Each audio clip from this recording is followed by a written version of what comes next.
7 Menschen zum Opfer gefallen sind, 8 weitere wurden.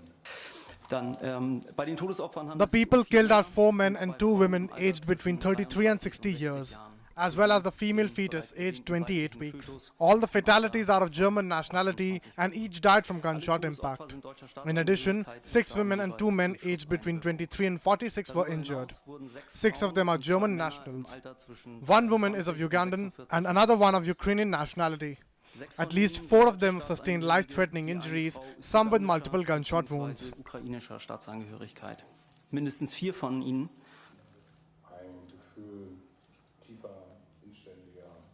Dieser Amoklauf wurde von dem 35-jährigen deutschen Staatsanwalt. This shooting was committed by 35-year-old German national Philipp F. He has not yet come to the attention of the criminal police as a suspect. He was also found dead in the Church of Jehovah's Witnesses.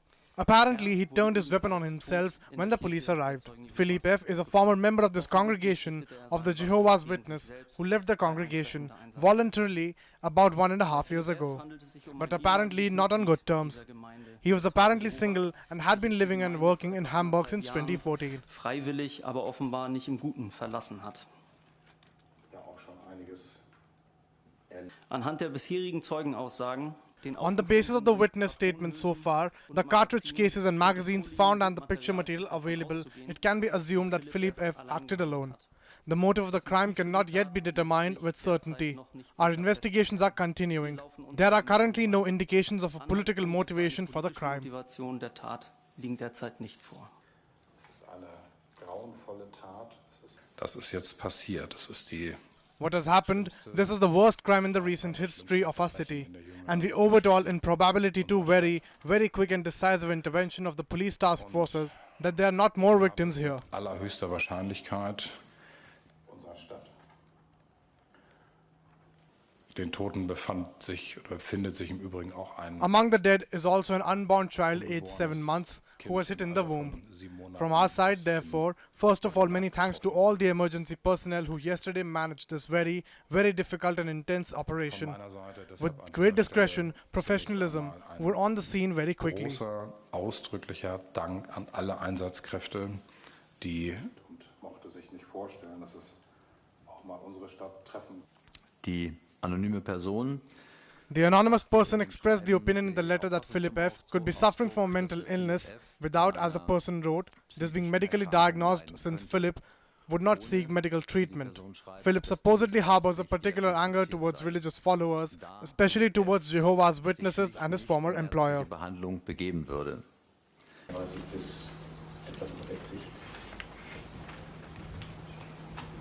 Unangekündigten Kontrolle wurde Philipp F. angetroffen. During an unannounced weapon inspection, Philipp was met. He was cooperative and willingly provided information. It was an open conversation. The weapons regulations, including the storage of the weapon and the ammunition in the safe, were checked and found to be complied with. All in all, there were no relevant complaints apart from one small matter, where a projectile was lying above the safe. The entire situation also showed no indications for the offers that could have pointed to a mental illness. On the contrary, they had a further conversation with him about a variety of things, such as the furnishing of the flat and similar things. And at the end, they went out and gave him a verbal warning for the minor offense. Erkrankung hindeuten können.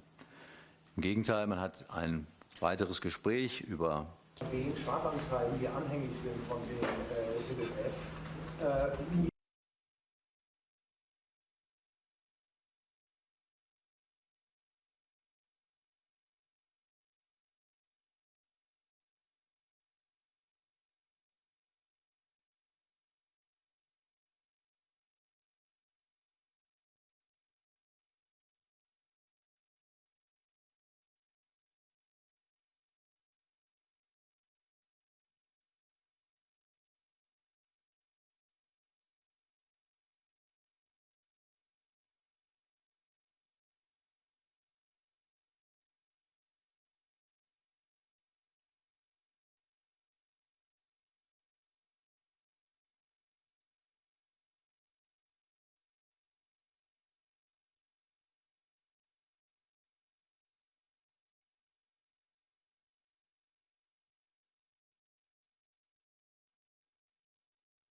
Gestern Abend hat es einen schrecklichen Vorfall in meiner Heimatstadt Hamburg gegeben.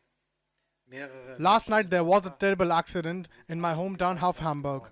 Several people have become victims of the brutal act of violence. In the district of Alsterdorf, a person running amok opened fire in the congregation of Jehovah's Witnesses, killing several people and then apparently executing himself. It is feared that further victims will succumb to their severe injuries. We are stunned by this violence. My thoughts are with the victims and their families in these difficult hours. We mourn for those who were brutally torn from life. I would like to thank the security forces and the chaplains who have been on the duty since last night to care for the seriously injured, to secure the crime scene and to solve the crime. Bedanken bei den Sicherheitskräften und Seelsorgern, die seit gestern Abend im Einsatz sind, um die Schwerverletzten zu versorgen, den Tatort zu sichern und die Tat aufzuklären.